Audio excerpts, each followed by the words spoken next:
Yo, yo, yo, yo! What's up, all you burners, stoners, and potheads out there? This is Weedman 420 with the Weedman 420 Chronicles. How are all you vipers doing out there? Mrs. Weedman. Mr. Weedman. How the hell are you? I think I'm pretty good. I had to think about that for a minute, but I'm good. How are you? I'm doing well. Good. I'm doing very well. I'm about to rip that pumpkin bong we made over the weekend and share it to the world. I'm super excited. But before we get started with that, everybody that was hit by Hurricane Ian, well, no matter what country, what state you were in, we wish you nothing but love and care and kindness, and hopefully things get better. Hopefully something is happening to help. Hopefully you're getting your electricity back, food, water, shelter, everything you need to survive for the next from now until forever. You know, we love you out there. We're praying and we're sending good vibes and everything. So Florida, Puerto Rico, Cuba, Jamaica, Haiti, Dominican Republic, Carolinas, yeah. North and South Carolina, probably Georgia, you know, all the way up through the coast. Everyone's got hit with something. So we hope you're okay. We hope your families are okay if you have families down there.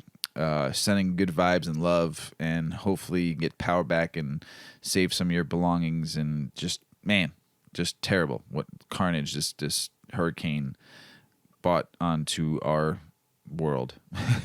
Sure. So it was huge. Yeah, huge. I mean, it was bigger than the state of Florida. Oh my goodness. I mean, I've lived in Florida and I saw plenty of hurricanes in my time down there, but this one took the cake. Yeah, this one was monstrous. So, yeah. So everybody down there, we hope you're doing okay.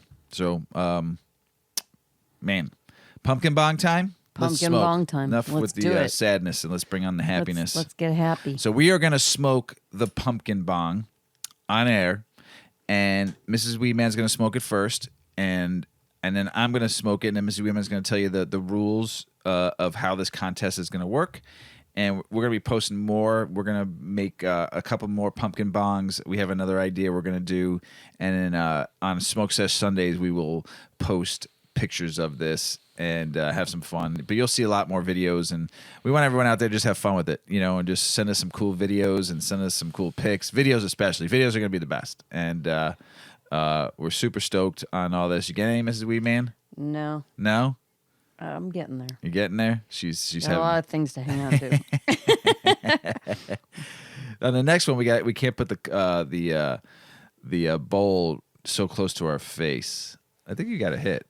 I think I did. You got to take it. There you go. I'm not taking my finger off the carb because you had to put the hole in the top to make a lid. Right. And it lets too much air out. Right. So I'm like pushing the lid down. I wouldn't put a hole in the lid on the next one. I don't think you need to put I feel like you don't have to put a carb on the next one because you have to put the hole in the top to clean the thing out. Right. Yeah. So yeah. we're tweaking this thing a little bit. Let me try. Yeah. While you tell the rules. All right.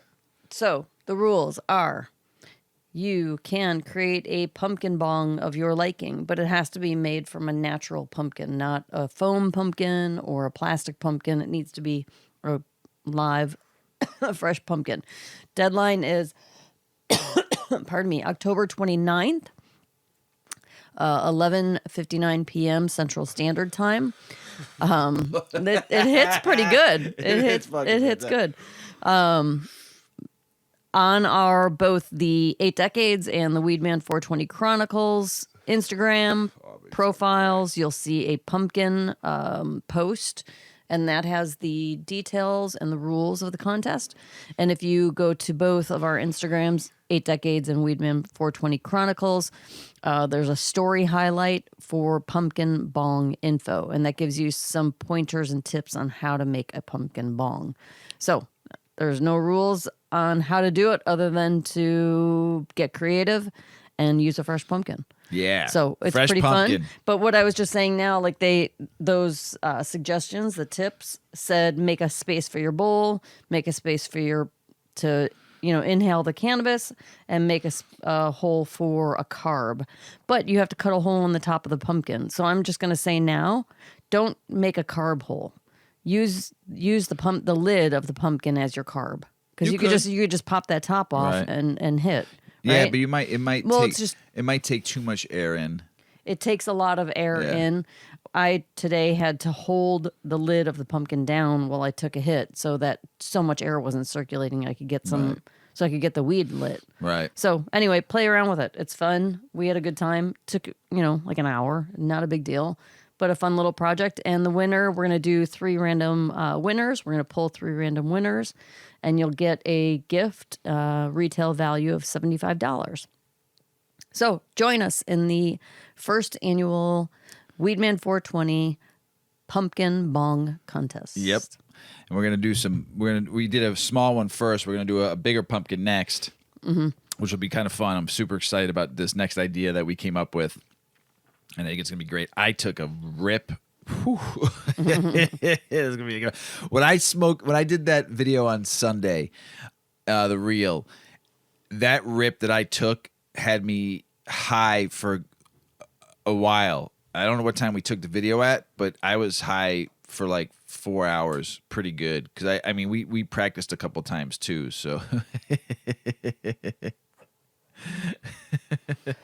I didn't get any. I just tried to take another hit, but I think the Bulls cashed. I think the way to do it though too, so you don't burn your face off, is with the hemp rope. That was pretty nice compared to doing it with the lighter and trying to hold the lighter. I made there. my bowl hole too close to the inhale hole. Yes, almost burnt my nose off on one of the videos. Yep. I think there's plenty of weed in there. Try the hemp rope again while I start the show. You ready to start the show? I'm ready to start the show. Let's start the show. Do it. Low THC cannabis, the next big trend. Now, I've talked about low THC cannabis and how I'd like to see more of that out there, like just to grab a joint out of a carton or something like that, just to smoke like a 6 or an 8 THC, maybe mix a little CBD in there, just during the day when you don't want to get too baked, not too much head high, but you want that THC just because you like it. It works better for you, and it works better for your endocannabinoid system. So there's an article, and we've talked about this. You're going to now see go back to traditional THC percentage. It's kind of interesting here that they're talking about this, and Mr. and Mrs Weedman have talked about this plenty of times. For many decades, THC was the most popular and well-known cannabinoid. Now, there's so many different cannabinoids out right now, and some people find it more popular than others. They might like CBD or CBN or CBG or THCV, so there's so many more cannabinoids out there. But THC is still very popular. However, other cannabinoids have seen their popularity increasingly, with CBD seeing the most dramatic increase in popularity and awareness. You see CBD everywhere now. A Google search trend show that CBD is queried more often than THC, and that has been the case for a few years now. Interest in CBD is clearly on the rise, but what about actual use? Will CBD products, often referred to as low THC products, ever eclipse THC in terms of actual popularity among consumers and patients? More favorable laws. Most intentionally available low THC products are derived from hemp, and the laws and regulations for hemp are typically more favorable to many countries compared to non-hemp varieties of cannabis. Switzerland is a great example of that. Low THC cannabis, sometimes referred to as floral hemp, is extremely popular in Switzerland right now and widely available to be legally purchased by adults. As long as the cannabis products have less than 1% THC in them, they are legal in Switzerland. With higher THC products remain prohibited for recreational use. Not every country has a cannabis laws similar to Switzerland from an adult use standpoint, but a growing list of them due for medical use. A country is far more likely to approve a low THC medical cannabis law than a high THC recreational law, as history has shown that has an impact on consumer popularity. Low THC is easier to cultivate. Cannabis strains that are high in THC are less common in nature compared to strains that are lower in THC. To get a plant to yield large amounts of THC takes the right environment and ecosystem, compared to the low THC hemp, which will grow just about anywhere that isn't too hot or cold. Low THC products will be easier to get to international marketplaces because they can be locally sourced from massive fields nearby, if they exist, of course. Since low THC varieties of cannabis are easier to cultivate compared to high THC varieties, their ability to be more widespread, which in turn will boost popularity among consumers. Associated with reduced use of prescription drugs. Increased availability of low THC cannabis products is not only good for cannabis consumers and patients, it's also good for the rest of society. A recent study found that increased availability of low THC products is associated with reduction in the use of pharmaceutical drugs, and that benefits everyone indirectly via a reduction in health-related public entitlement cost. Researchers in Italy recently examined data regarding low THC products availability and the use of sedatives and antioxylytics. Local availability of light cannabis, low THC CBD products led to a significant decrease in the number of dispensed boxes of antioxylytics by approximately 11.5%, a reduction of dispensed sedatives by 10%, and a reduction of dispensed antipsychotics by 4.8%, researchers concluded. That's pretty good. Mm-hmm. Yeah, that's really good. And like I said, not everybody wants the 30 to 40% THC flower that you see, or dabs of 75% to 95%. Not everybody wants that. Not everybody needs that for their bodies. Not everybody does. Right. There's a lot of people that do love it. I mean, Right. I like a good high THC strain too when I want it. But sometimes you like during the day, I don't want to smoke a 20 to a 30% or 30 to a 40%. You know, I want something like in the maybe the low teens or maybe like 10, 12%, you know, and just to smoke during the day, take a half a joint, smoke that, and just feel nice. You know, you'll be able to concentrate a little bit more, you know, on what you're doing. You know, when I get too high and I don't want to concentrate on anything. Right. I just want to talk and bullshit. So it just depends on what you're looking for. I mean, I mean, I've smoked it all, so I'm not saying that high THC, it has its place, and I do like it. So, but I'm looking forward to the lowerness, you know. So Lower. the lowerness. Did your high just No, I just kicked it. smacked you in the face? In the middle of that article when I tried to pronounce that word. you're like, oh No. Something crazy. And I gave this article to Mrs. Weedman because I knew she didn't know what this was. What's a zip of weed? Well, now I know. It's an ounce. There you Zip, go. zip, zip. A zip of weed. What the heck is it, and how much does it cost? A zip of weed is a standard measurement, at least if you know cannabis lingo. Long story short, a zip of weed is an ounce, but a lot more goes into the slang term for pot. When discussing weed measurements and prices at a dispensary, a lot of slang is used. One measurement that can be particularly confusing is a zip of weed. I am sure that we've all asked at some point as smokers, what the heck is a zip? If you're new to cannabis or someone who only uses it occasionally, you might feel very disjointed when you try to learn some of the strange cannabis terms. There is unique cannabis language used on product packaging everywhere you look, and words that you have never heard before are used constantly by enthusiastic people. I can't say I've ever heard, and I've heard cannabis lingo since I was a little kid. I've never heard zip. That was new to me. Did you know it? Yes. Yeah. There's a reason why. However, there is a why. Go ahead, finish your article. There is a reasonable explanation for the confusion. Before widespread cannabis legalization, those who partook in the You took weed hit two me hits. too. Mhm. I went back for her seconds. Before widespread cannabis legalization, those who partook in and sold the good ganja had to create and then share insider slang terms or even code words to stand in for the real thing or topic. In this case, weed that was considered too dangerous or taboo to discuss openly. Some of the slang terms for cannabis measurements that you may already be familiar with are dime. I've heard that, right? That's a gram. Dub, which is 2 grams. Eighth or slice is 3.5 grams or an eighth of an ounce. And quarter, 7 grams or a quarter of an ounce. This leads us to zip, the most common measurement of cannabis. How come it goes from a quarter of an ounce to an ounce? Like you can't buy half ounce? There's no name for that. No. It's just if you're either Because it doesn't smoking a quarter a month or you're like a full on give me an full ounce a on month zip. or a week or something if you really smoke it, Yep. right? This leads us to zip, the most common measurement of cannabis. 1 zip is approximately 28 grams, 4 quarters, or 8/8. In other words, it's 1 solid ounce. You've heard of an ounce before, haven't you? Do you know why now that they don't do it? They do 7 grams because it's 4 quarters. It's easier to break down. Right, Make more money too. right. Educating yourself about cannabis weights is essential since many states use these measurements to decide legal possession limitations. For example, under legal cannabis laws in states such as California and Colorado, anyone 21 and older can keep and haul up to 1 ounce of cannabis, or a zip. For a visual reference, consider the practical Ziploc bag. An ounce of weed usually fits comfortably into a sandwich-sized Ziploc, and it could be what inspired the nickname Zip. But we'll get into that in just a bit. It's difficult to say how the term originated, but some basic reasoning likely applies. In the United States, we abbreviate the word of ounce to OZ, right? The Z from the shortened version can become the new and improved shorthand.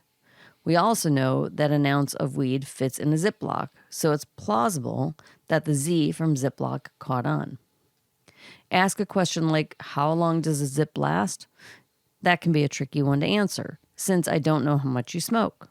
A zip of weed can last a long time, so it's essential to find the strain you like before buying a significant amount. Pre-rolled joints are an excellent way to experiment with different highs and flavors when you buy weed, so you can gradually work your way up to enjoying a zip. It is more economical if you consume the same weed daily, since it could last you over a month. A zip could last several months if you're only smoking occasionally throughout the week. Think of it in this light. A zip weighs 1 ounce, the same amount as 6 sheets of standard paper, a slice of bread, or 10 copper pennies. You could roll 24 to 60 joints, 6 to 19 blunts, and smoke up to 70 bowls with that, depending on how fat your joint is or how tightly you pack a bowl. That's a lot from 1 zip. When it comes to pot, there will be a lot of price variations, so asking questions like, how much is a zip, can be hard to answer in a straight-up way. The difficulty comes from things like supply and demand, as well as the quality of the product. The price of weed can range anywhere from $180 to $350 per ounce, pre-tax, if you're buying it from a dispensary, right? While this might seem like a lot of money initially, it is cheaper to buy in bulk in the long run. The dip in pricing comes because you end up paying less per dose when you buy in quantity. If you use cannabis every day, a single zip could last you a month or more, making it a smart and economical choice. However, zips of cannabis aren't for everyone, as they are a large quantity of weed.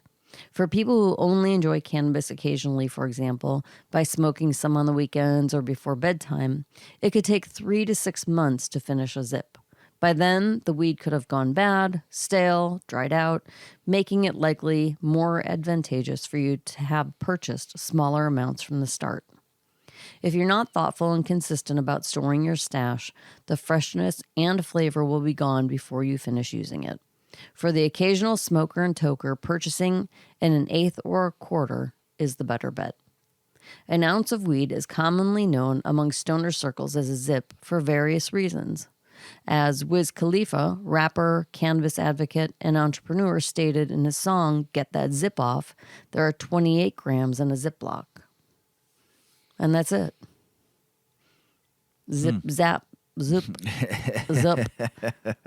Could you go to a dispensary and ask for a zip? If the bud tender knew. Yeah. I mean, they always have some. They do sell ounces of weed. Yeah. Yeah, it's expensive, but I mean, it depends on what state you're in and stuff. But the average price that I'm reading across the country is about $3.18 average. So that's, I mean, you got some states that are charging like $400 for a zip. Still $4.50. Right. You got some states like Oklahoma that I saw $45 for a zip. As I like watching you with the home grow, you see how much work goes into it. Yeah. And granted, they're doing the same work on a much larger scale, so it's not as time consuming. Maybe. Yeah, I mean, I'm 5 weeks. I'm 6 weeks in my flower stage right now. It's a commitment. Yeah, it's a real commitment. You know, I mean, especially when I go out of town and you're taking care of it too, and you have to, you know, especially at this stage, you know, and normally, you know, this one's been another rough grow. So, and I want to try to get as many zips as possible out of this grow. So, I mean, it's starting to really get stinky in there. And it's really, really nice and sticky. But this was another tough grow. Growing organic is not easy, especially when you're trying not to use nutrients when you're trying to do everything just from the soil, and you don't have the room to keep on going pot sizes. So the next organic grow I do, I'm going to do organic nutrients because I just can't fit the anything bigger than soil. bigger than 7-gallon pots in there. So I'll get organic nutrients and keep the whole thing organic. But it was very hard again to do this with just going pot size up. So, but it's still looking good, don't you think? Oh yeah. Yeah, I still got a couple more weeks, 2.5 more weeks, but buds are looking good. So, and here's the next thing: can you save money by growing your own cannabis? As Big Earl and I have talked about home grow on episode like what you need to buy to get started, and you've heard me say for years now, yes, home grow is the way to go, and there's a variety of reasons, and if you don't think it's cost effective because you have to buy the upfront cost of buying all the equipment, and you've heard me say this, in the long run you still will save so much money than buying a zip. You can't don't just grow once and put your setup away. No. You got to like continuously grow. Yeah, and this article is gonna talk more about it. So each year over the last decade, a number of new states have decided to legalize cannabis for recreational and medicinal purposes, and that is fucking great. But that's only half of what we're going to talk about. It's certainly a good thing that patients can get access to a non-invasive medical treatment that is effective against numerous ailments. It's certainly a good thing that people aren't going to jail or prison for smoking or otherwise consuming cannabis, especially since there are some massive racial disparities in the enforcement of those punitive laws. So, what isn't good about the growing drive towards legalization in the United States?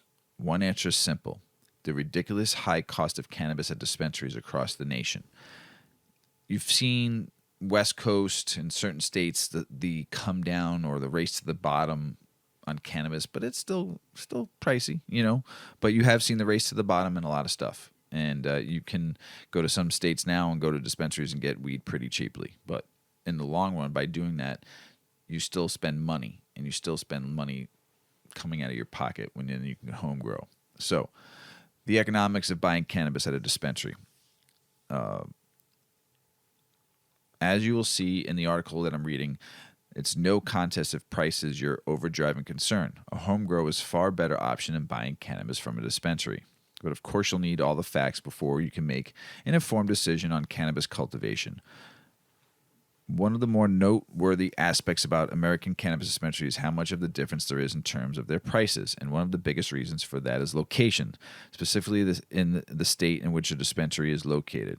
Naturally, other factors come into play that also drive up the costs of our friend the cannabis plant. In many states like Illinois, here, high taxes and a lot of regulations. Other states like Ohio have limited ability to distribute cannabis because they have chosen to bestow only a few licenses, 58 to be exact, with another 74 on the way. The approach often increases the cost of cannabis and can also lead to shortages, long waits, and frequent travel within the state in order to find product.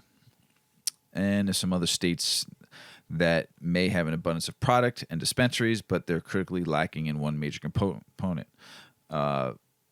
some knowledge and poorly run dispensaries. So, punchline: the cost of cannabis can be quite high in those states as well. Now, understand this. This may sound more than a torch abstract. That is time to break out the metric in questions, the actual price of cannabis in the United States. So, I'm just going to tell you the average. The average across the country is $318. I'm not going to go through every state. So, USA Today, though, has stated that the average cannabis user consumes 3.5 ounces per year at a price of $318 for an ounce. Their annual cost would end up being $1,113 per year. That's if you just bought 3.5 ounces for the year. Still a lot of money. Yeah. Right? Right. $1,100. Yeah. It was $1,100. Can do some other stuff with $1,100. But what if you're far from an average user of cannabis? What if you're a heavy user and then someone who consumes 12 ounces per year? What would 12 ounces of cannabis cost from the average American dispensary? The answer is a whopping $3,816. That's 1 ounce a month. That's basically That's roughly almost where we're at. Mm-hmm. So, one last bit of math here. What would it cost over 5 years for the heavy cannabis user? You ready for this? Yeah. Almost $20,000. Holy cow. $19,080. Wait, if you smoked for 5 years, if you smoked years. an ounce a month. An ounce a month for 5 years, if you're buying it, how much? From a dispensary, if you're buying Right. cannabis at $318 for 5 years, once a month, it's $19,080. Wow. Dang. That's a car. That's a car. You bought a car. I think you should grow your own. Well, yeah. Or some portion of it. Yeah. The economics of growing your own cannabis. Just like with buying cannabis from dispensaries, there are high level of variances in the cost of your home grow. However, instead of licenses, taxes, regulations, and supply being a few of the factors that impact the prices of cannabis, there are a whole new set of variables of which growers should be aware. These variables can raise or lower the cost of growing your own cannabis, including your setup, grow style, plant genetics, total plant count, and the cost of cannabis in your area. That said, there are averages that this article is using to determine the expected amount of money you'd save by growing your own cannabis. Although before we get down to the brass tacks, it is important to cover the factor that may lead to sticker shock for some prospective growers, the cost to set up your grow. There's some good news. Just like I've talked about, my grow cost about $1,200. The average setup expenses for growers come out to the only around $1,600 for the first year, with an ongoing cost of around $400 each year. It could be cheaper too. This is just the average, okay? So let's get into some of the specifics. It's time to start the breakdown. You ready? An average setup and electricity cost, inclusive of a tent or prepared space, lights, timers, and fans. And Big Earl and I went over this on the Grow Hour show too, but this is just, I just wanted to talk more about growing your own weed because we're coming into more states going to be voting on cannabis legalization, and if you don't have home grow in those legalization bills, you're missing the boat. So will run anywhere from about $400 to $1,600 depending on your specs. Full kits are available, and you can piece together your own. I would piece together my own than buying one of those kits because you don't get the best equipment. It's pretty cheap. You should expect to pay roughly $60 to $320 on consumables, such as substrate and nutrients per year. Man, I don't even spend more than $50, $60 a year on nutrients. So, organic living soil is the most inexpensive option, but soilless options with specific nutrients offer the most control of your grow.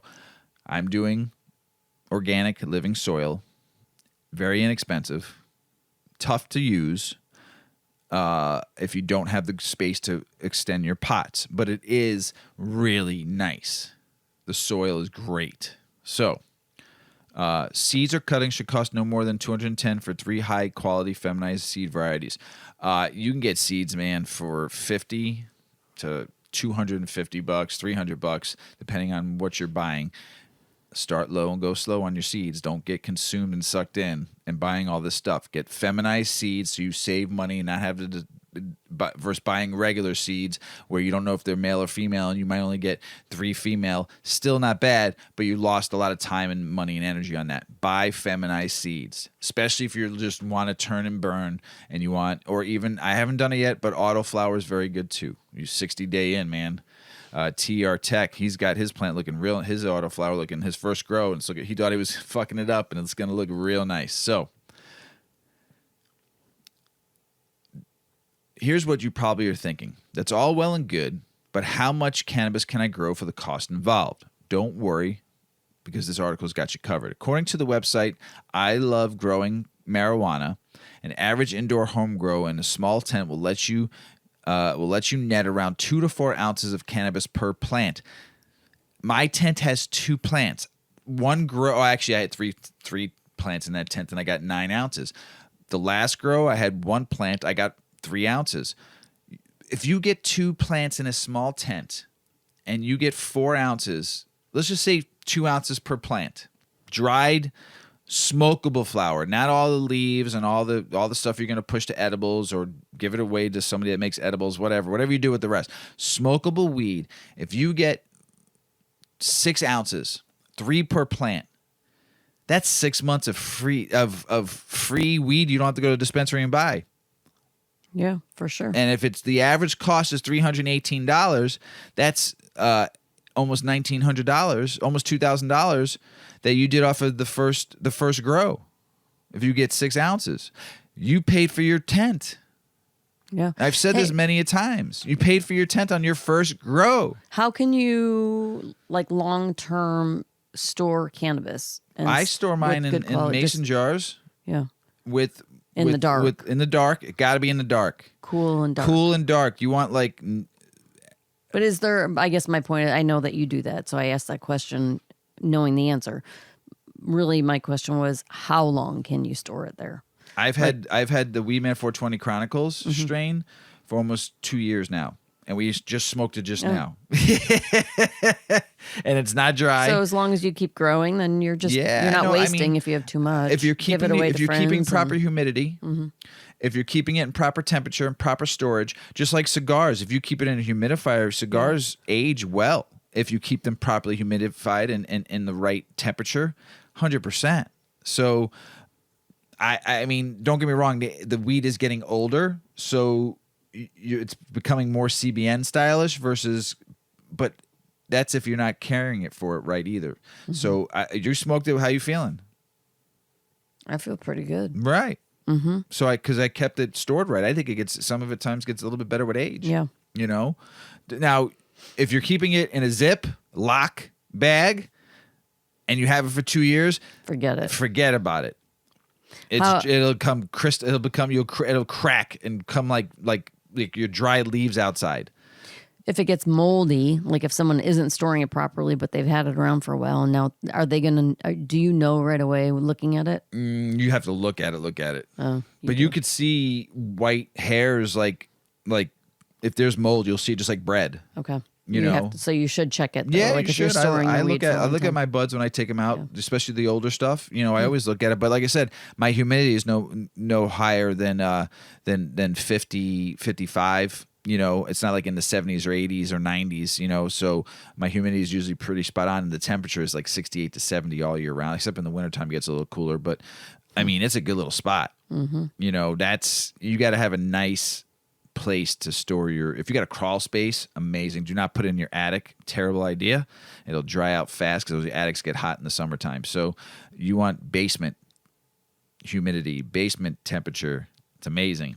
So where was I? Sorry.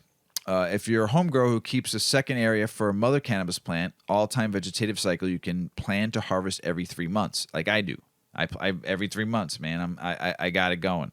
That means an average yield can be between 8 to 16 ounces per year. Just 16. Let's say if you get 16 ounces. I'm gonna bust out my calculator for a second here, just because I'm stoned and I don't feel like thinking in my head. So let's just say 16 ounces times 318.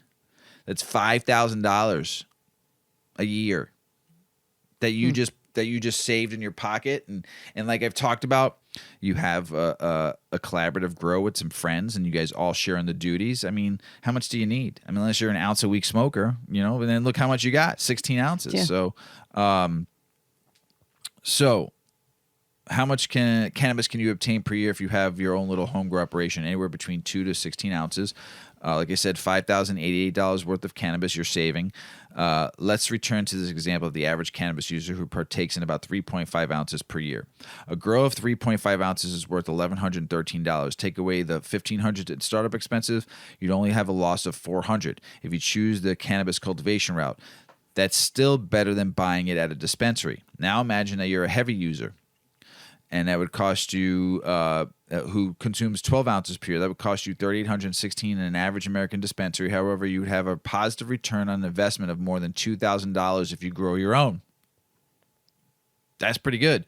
And how much would it cost the hardcore cannabis user of 5 years if they bought solely from dispensaries? The answer is frightening, $19,080. We promise this is the last bit of math in this article. So $1,500 first year, plus $400 every year for your next 4 years, $3,100, a disparity of $15,980. That's a clear win for growers. Clear win. Clear win. Right? Conclusion. You don't have to be a math whiz to comprehend the clear financial benefit that comes with home grow.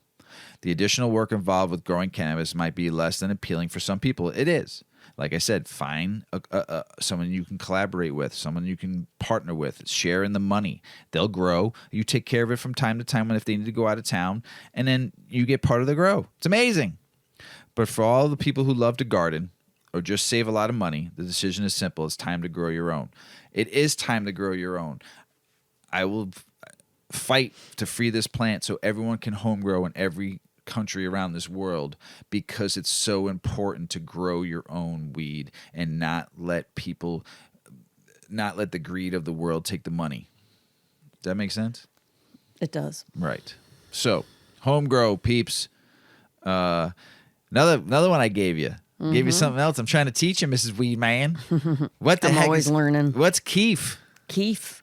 Well, what is Kief and how do you use it? We've talked about it on the show before, but we're going to go into a little bit more detail. So, Kief is the trichome-rich powder you'll find at the bottom of your grinder. It's loaded with THC and is traditionally used as the basis of hashish. Kief is a term that refers to trichomes that have been separated from the cannabis plant. Cannabis kief contains significantly less plant matter than whole cannabis flower, and it's rich in cannabinoids, making it a highly potent cannabis product. It's also commonly referred to as, so Kief, as I'm calling it, is Kief. It's also referred to as Kief, Keef, cannabis crystals, chief, or simply dust, due to its particulate nature. It can be harvested from cannabis leaves, flower, and plants by dry sifting cannabis with a kief box. Another common way people extract kief is by grinding weed with a 3-chamber grinder. The powdery substance beneath the mesh screen is kief. So a stack grinder is going to have the grinding compartment. It's going to have your ground up weed in a compartment, and then it's going to have the kief at the very bottom. Smoking kief. It is a powdery substance, so it's best to combine kief with cannabis flower when smoking. A popular way to smoke kief is to roll a kief joint, where you mix your flower with kief and then roll a joint with it. If you want to smoke kief without cannabis flower, you can use a pipe, bong, or dry herb vaporizer. Many kief aficionados prefer vaping it. Ways to use kief. There are plenty of ways to use kief, even if you don't want to smoke it. Here are some ideas to inspire you. You can bake kief into your edibles. That's right, straight up. You don't have to make an infusion. You don't have to make an oil or butter. Kief. Can I say something? Don't forget, kief is solventless. Yes. Kief makes it easy to infuse your kitchen creations with cannabis. Use it like cannabis flower, but be cautious as kief is more potent than flower. Another good reason to make edibles with kief is that kief contains less plant material. As a result, the taste of cannabis won't overpower the flavors of the main baking ingredients. You could add kief to your tea. Whip decarbed kief with cream or milk. Blend the mixture with your coffee or tea and enjoy a delicious kiefy concoction. You can use kief to make a weed oil. Infuse olive oil or coconut oil with decarbed kief to make cannabis oil. We'll post a link to this article that will give you tips on decarbing it and a recipe so that you can replace cannabis with kief to make a weed oil at home and store for, it looks like, maybe 2 to 3 weeks. You can also press kief into hash. Hash is often made with kief. It's a non-solvent hash, and it's easy to make. And you can easily make it with a kief press and a heat source. The steps for the non-solvent hash will be found in the link on our Instagram also, and on anywhere, wherever you watch the podcast. So that's it. That is kief. I'm a little blurry on that whole, like, literally you could just put kief right into a recipe. Yeah, absolutely. That's crazy. There's cannabis companies out there that do that. Huh. Absolutely. Yeah. And we have part of a joint here, and this joint was rolled in Kief. Yes. So what is that called? Like moon rocks or something? When they make that's moon rocks, yeah, where they roll it in oil and roll it in Kief, a nug of weed, yeah. So they do that with joints too. Don't like I said, if you're looking for something solventless that's not made with BHO or any kind of solvents to make extractions, Kief is great. It's clean. It's clean. It comes right from the plant. It's I mean, scrape it out of your grinder. You know, if you know somebody that grows and they have a ton of Kief, take that Kief and use it for baking. I have used it I've thrown it in our butter and stuff before, like when we're cooking it. So it's made our edibles a little, I wouldn't say a little bit, a lot stronger. So check out that Kief, yo. All right. Vermont went legal. Woo, and over Vermont. the weekend was their first weekend of sales. Yay. Amazing. How'd they do? They crushed it. It was lines out the door. Yeah. But just they're That's legal cool. in Vermont. Great. Good for you, Vermont. Good Way to for go. them. Way to go. Love it. It's been a long time coming. Indiana lawmakers appear no closer to cannabis legalization after hours in a testimony back in late September. 4 hours of public testimony, much of it conflicting. Indiana lawmakers appear no closer to deciding whether to legalize cannabis. Here's what I've said this before, and I know what the governor said. Once it goes federally legal, he'll make it legal in his state. But you already have CBDs legal because of the Farm Bill. Okay, I get it. If you're so concerned about making it legal in your state, just decriminalize it. Don't arrest people for it. How about that? How about start with just decriminalizing cannabis? Okay? And let people smoke it freely in your state. Yeah, have laws. You can't smoke it next to, on public transportation or around schools and all that kind of, fine. But at home, let them smoke weed, man. If you're not if you don't want the tax dollars and all that fun stuff, then don't worry about it. But decriminalize it for your constituents in your state, so they don't do jail time. All right. So I don't know, Indiana. I think you should just do it regardless. So let people home grow too. So then you can cut down on. If you allow Indiana to decriminalize weed and let home grow happen, I bet you'll cut down traditional market, illicit market, black market sales by 30-40%. So that's just my opinion. Take it or leave it. Indiana, legalize that shit some way, somehow.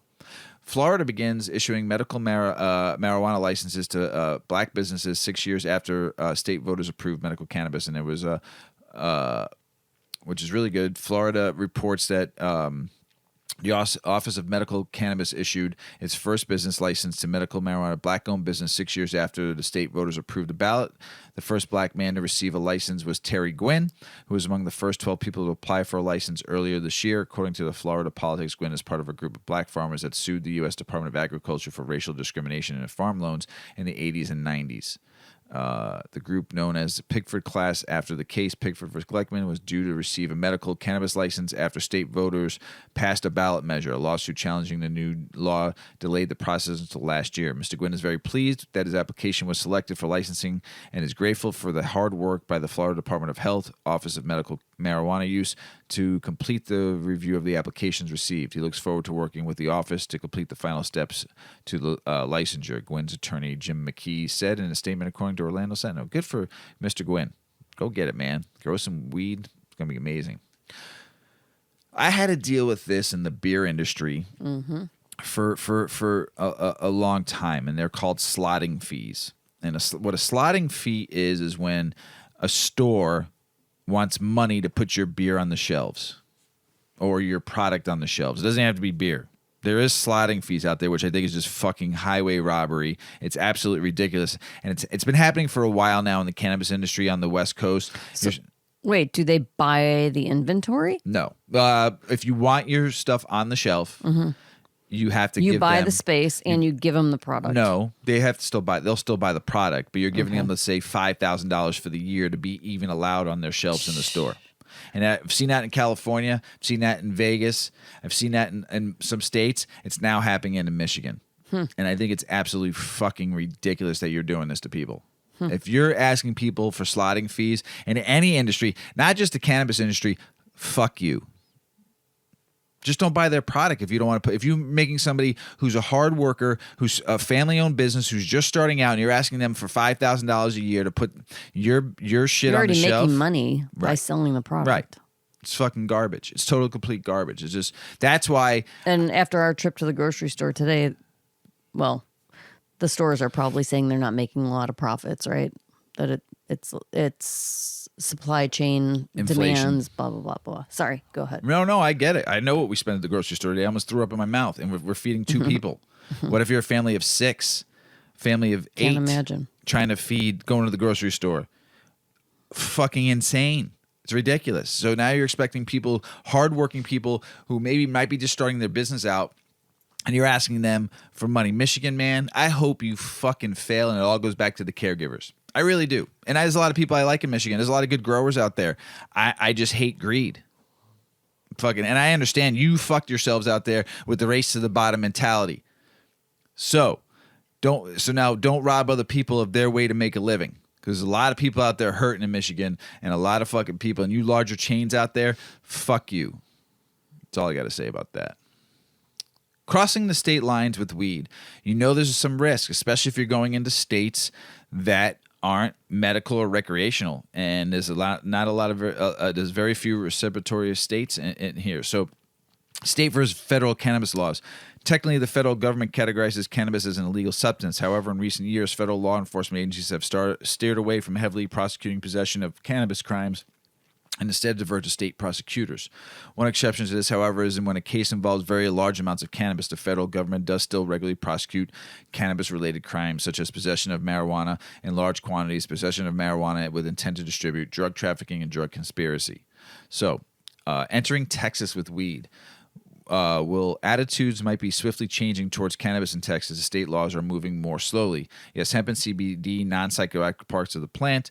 THC is okay, but THC, however, which is the chemical plant, is not accepted in Texas. To be clear, once you bring pot into Texas, you're committed a violation of state law. It doesn't matter if you purchase it legally in another state, even for medicinal purposes. The penalties are for having illegal cannabis in Texas, depending on the amount of you have in possession. So you can look on their web. You can probably look online there. I have it all here, but we'll post this article. So, entering Texas with concentrated THC is a chemical plant we know that having is now equivalent of possessing a controlled substance, which is punishable even more harshly than possession of marijuana. This means that if you have store-bought weed, candy, or homemade pot brownies in your possession in Texas, you're technically committing a felony-level crime. Jesus.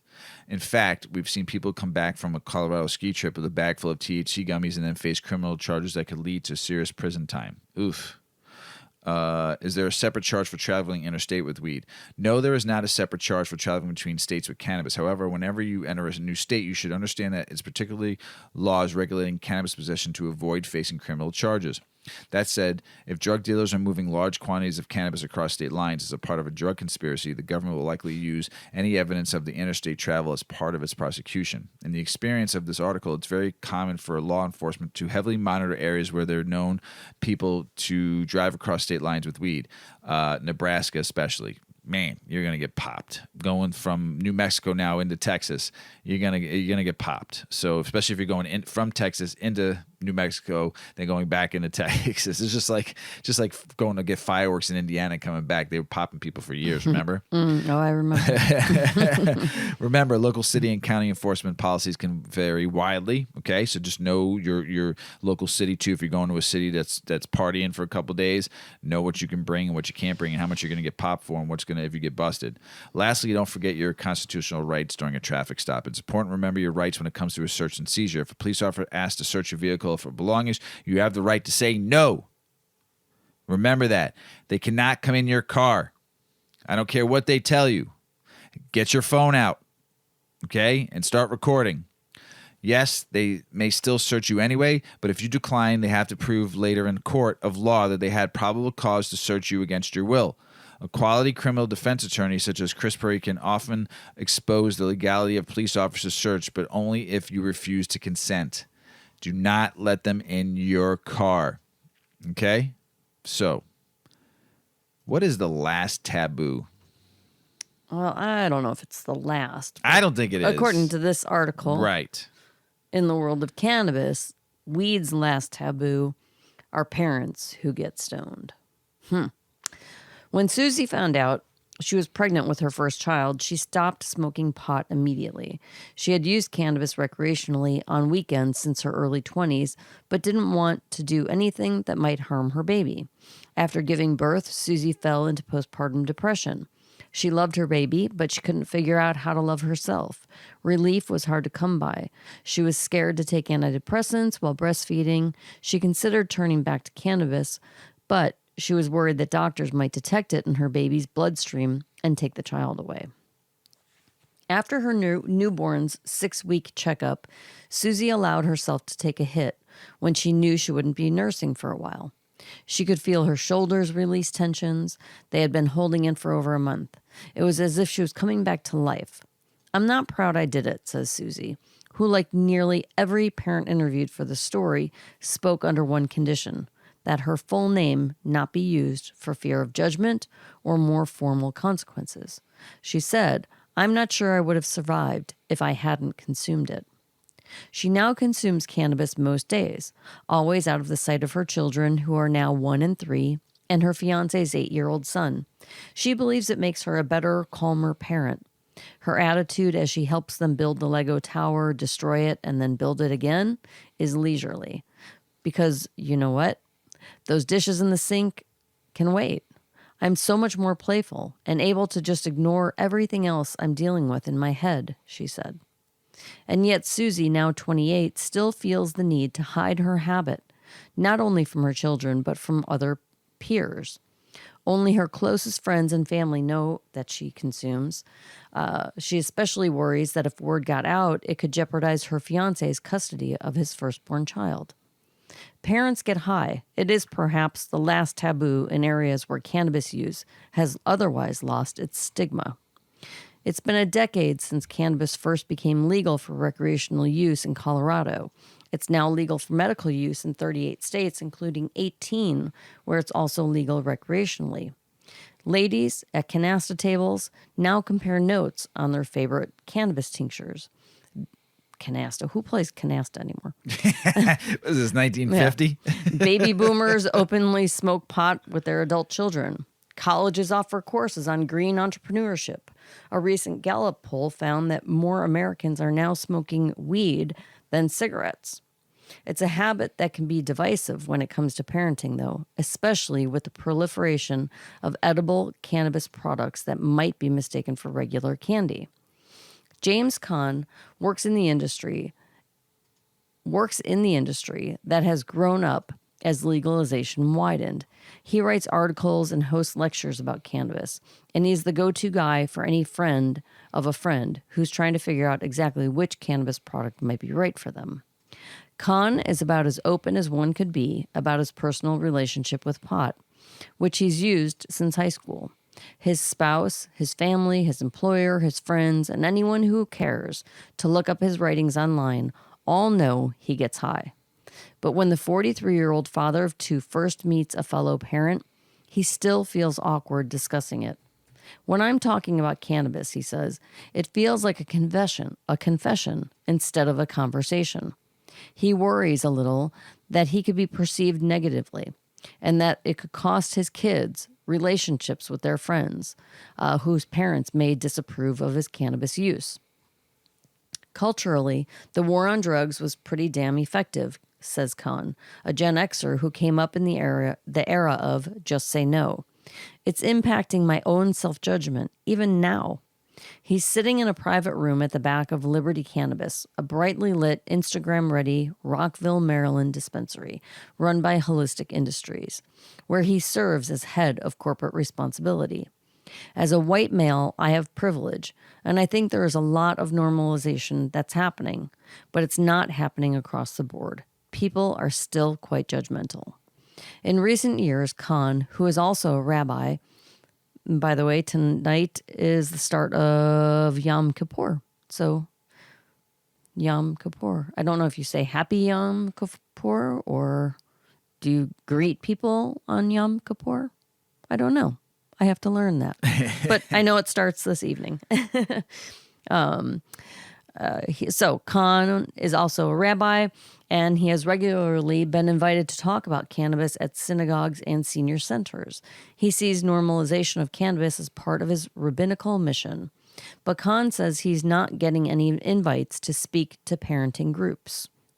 The one group where I think it still feels most uncomfortable, he says, is parents. Parenting is stressful, and though some parental vices have been widely sanctioned by lighthearted internet memes and jokey doormats like "Boy, Mom lives here" or "Hope you brought the wine," weed is not one of them. Moms and dads do get stoned, though some say they still sneak around like rule-breaking teenagers to avoid the disapproval of neighbors and family members. A Columbia University analysis of U.S. government data on drug use found that in 2015, 7% of parents with children in the home used cannabis, up from 5% in 2002. And I would say it's probably higher than 7%. It's a lot of people that don't want to say it, right? That number is almost certainly higher today as more states have continued to legalize cannabis. But even in states where it's legal, cannabis use doesn't necessarily feel as socially acceptable among parents as drinking alcohol. I just went camping this weekend and I watched people get drunk off their asses in front of their children, says Susie. But me taking a couple of hits back at the cabin away from the kids is totally not okay. That's crazy to me. Katie, 31, doesn't consider cannabis a drug, instead seeing it as a plant with the ability to make her more patient as a parent. Her older child just started pre-K at a Christian school, and as much as she wants to make friends with other parents who toke, she says, obviously, we're not going to be like waving the Bob Marley flag at school. She's been trying to draw out like-minded parents in more subtle ways. If I catch a whiff of somebody at the park who's been smoking, I'll be like, ooh, smells good. Before having their two children, Katie and her husband moved from Indiana to Colorado in 2014, expressly to be in a place where cannabis was legal, so that they didn't have to regularly break the law. But the pull to be near family brought them back to Indiana this summer, and Katie misses Colorado's culture of acceptance. She and her husband still get high, but now the whole endeavor feels secretive. Instead of going to the store, we now have to call up a buddy or make a 45-minute trip into town, she says. It's just a lot of time wasted on acquiring it, which is stupid. Another mom, a 35-year-old with two kids, says the stigma she feels as a woman of color makes it hard for her to open up about her cannabis use. She works as an emergency medical technician. And if I take a black person to the hospital and they say they smoke cannabis, that is all the doctors focus on, she says. They don't hear all the symptoms. She fears that she would be viewed the same way if white people found out that she consumes cannabis, even though she does so legally, out of eyeshot of her children, and that it calms her without the heaviness of Xanax or the hangover of alcohol. If you're a black mom, it just makes you a bad parent, she says, summarizing the views of others. As a black parent, I must be abusing the substance, or I can't take care of my child if I smoke. At a federal level, cannabis is still classified as a controlled substance. Cannabis consumption can still be grounds for eviction or termination of employment. It can spark investigations by Child Protective Services or show up as a red flag in the medical chart of a pregnant woman who tests positive for cannabis, especially among non-white parents, advocates say. No matter what the statute may say, smoking weed while you're a parent is not right, says Richard Wexler, executive director of the National Coalition for Children Protection Reform. It is a privilege reserved exclusively for the white middle class because of class biases and racism that pervades every other aspect of our society. That's a pretty big statement. This is the executive, because he runs this organization for protecting children. So he has zero tolerance for cannabis.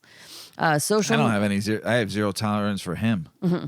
Social media groups where cannabis-consuming parents can trade notes without fear of judgment are full of funny weed memes and short videos on topics such as how to turn a pumpkin into a bowl. Did they see our post? But they also reveal the secret fears parents have about the risks that might come with keeping up their habits. One recent poster asked if any fellow pot-using parents had lost custody of a newborn who tested positive for traces of cannabis after birth. Others asked about drug tests at workplaces and the impact of cannabis use on custody cases. Sandra Guzman Salvado, a divorce lawyer in Maryland, says that cannabis use among parents isn't automatic grounds to lose custody these days, but it also doesn't work in anyone's favor. I don't see the courts making much of a big deal anymore, but it's definitely not helpful, she says. Your fitness as a parent also includes what your habits are. Are you healthy? Are you a good role model? It's still not a positive thing. Legal or not, keeping mind-altering substances around the house can come with complications.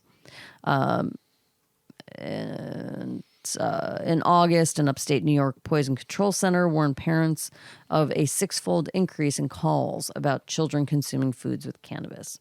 I don't like to judge or be harsh or spread fear or guilt, Combs says. She has treated several patients, children, who ate their parents' edibles, often 3 to 5-year-olds who ate a whole pack, far more than an adult dose. Combs says, in worst-case scenarios, you can end up with seizures and potentially even a coma. Back to Susie, the 28-year-old mother of 2, she still feels sad looking back on her first weeks as a mother, when she didn't feel safe consuming cannabis. I missed the first 6 weeks of my child's life, she says. She's hoping that cannabis use among parents will become normalized so that others in her position can talk openly with their doctors about whether it could be beneficial. Until then, she'll keep sneaking around because regardless of what others might think, she feels sure that the use of pot is a good thing for her and for her kids. I think I'm my best self. I'm my best mom when I'm smoking, she says. I'm calm. I can relax. I can have a blast because I can just let go and be a little bit more loose and follow my own rules. Nice. Yep. I still think we talk about this often. There's still a stigma. Yeah. There's probably a situation every time we go out socially where someone's, half in the bag and you say something about, I'd rather smoke pot or something. Oh, yeah. It's like, oh, you're so dramatic. Give me a break. You're half in the bag. I'm going to go smoke a joint. Exactly. And I have a hangover the next day and feel like shit. Let's talk tomorrow when you feel like shit and I don't. International news. Activists planning legal action to fully legalize South Africa's cannabis industry. Awesome. London, England, mayor said he will press ahead with forming a commission to study cannabis legalization despite opposition from the head of the UK Labour Party. Geneva, Switzerland will launch a cannabis legalization pilot program next year. Colombia lawmakers resume debate on cannabis legalization legislation. That's awesome. And then I heard Luxembourg is almost there. Almost there. They're this close to being the first country in Europe, or first country in Europe to legalize cannabis. Only the second? Malta. No, yeah. Malta, but Luxembourg, and then Germany is probably going to be next. But yeah, that's it. Uruguay, and then Canada. And that's As it. an entire country. Yes, Okay. yes. So Luxembourg is so close. So tattoos. We have a bunch of them. Yeah, we like our tattoos. We do like tattoos. Talk about the mark of the leaf. Mark of the leaf. Cannabis tattoos pledge a permanent allegiance to pot. So if you have a cannabis tattoo, send us pictures. We want to see them. Take a good look around, and you'll be hard-pressed to escape those pretty bastards out there relishing in the buzz that has, over the past 2 decades or so, made getting tattooed socially acceptable for upstanding, law-abiding members of society. Everyone from fat cat corporate executives to police officers, the so-called pillars of the community, are now white-knuckling it through augmentations of the flesh in an attempt to show their peers that they are edgy, gosh darn it, and should be, at least in some regard, revered as one of the cool kids. Long gone are the days when inked appendages were badges of badass almost exclusively... Wait.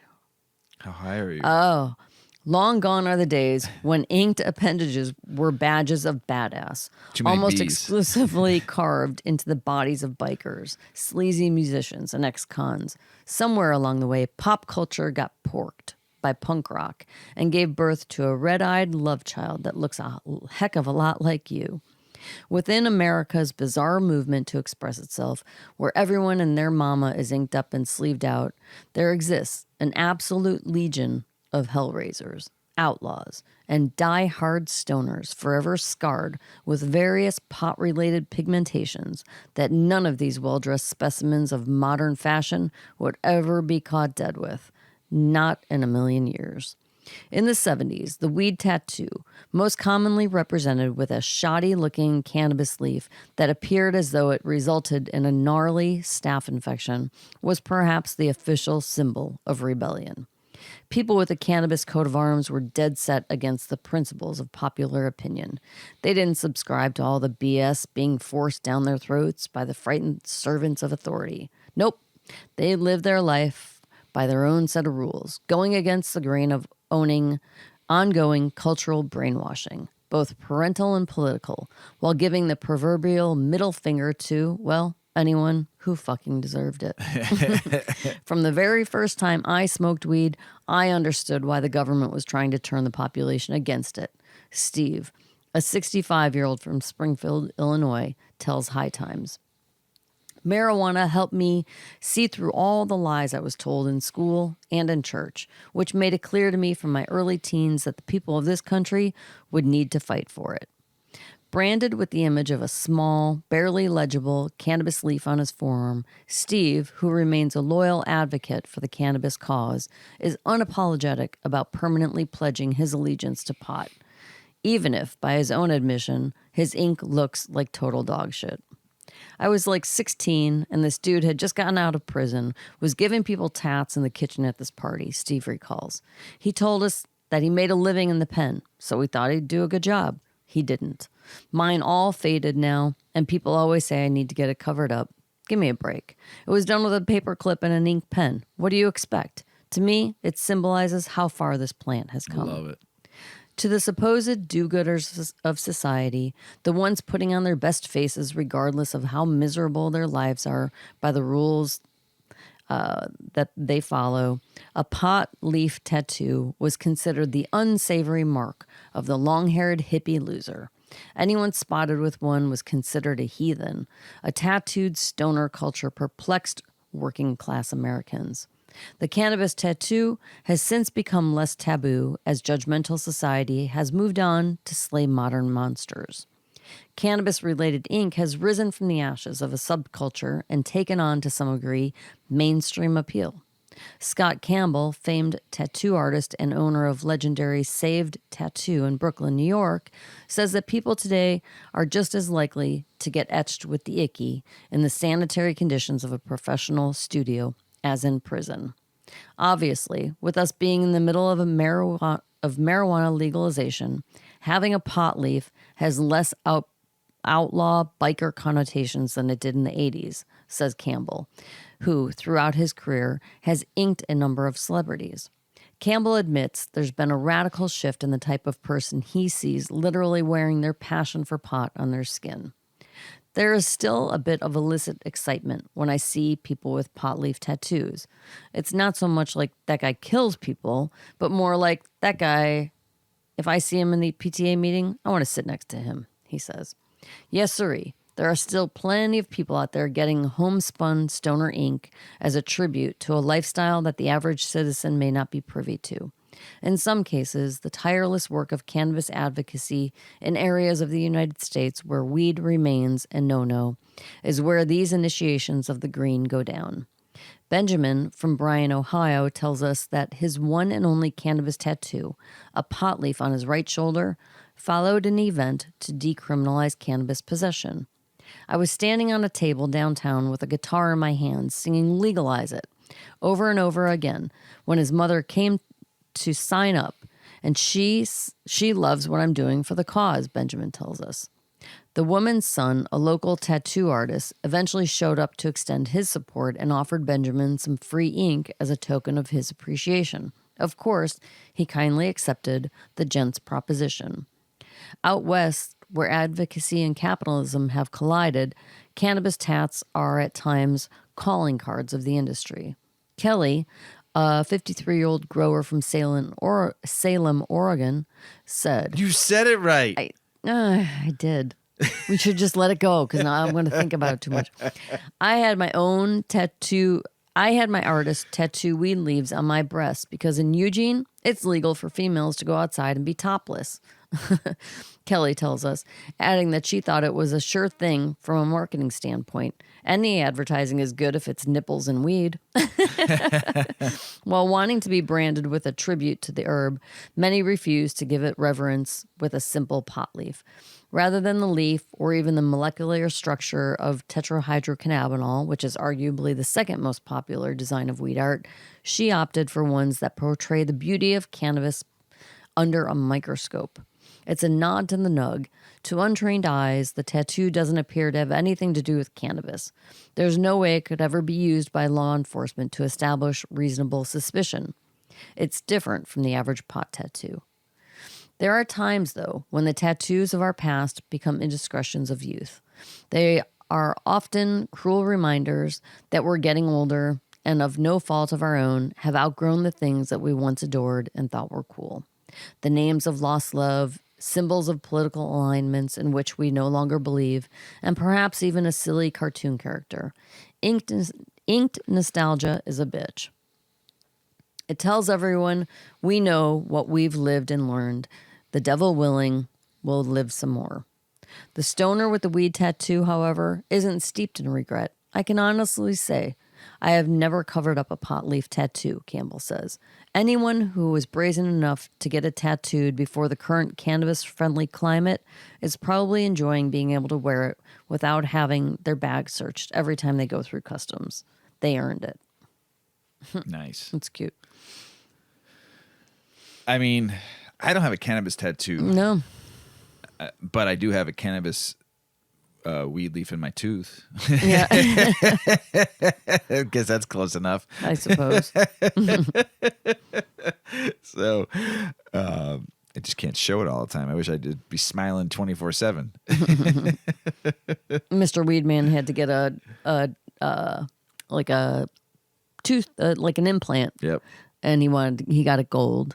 And then he's like, I want a pot leaf on it. Yep. And so the dentist, then the next time I came in, he's like, do you know about this? I'm like, I know. I think we talked about this before. Yeah. It's funny. Oh, man. Mrs. Weedman, that's the end of the show. It is? Yeah. Boo-hoo. That hour went fast.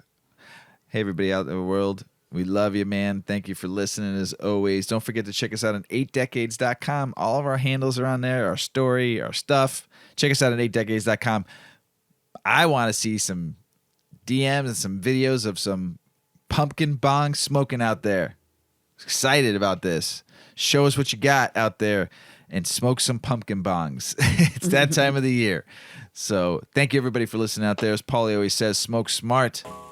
Puff, puffing away. Puff, puff, pass.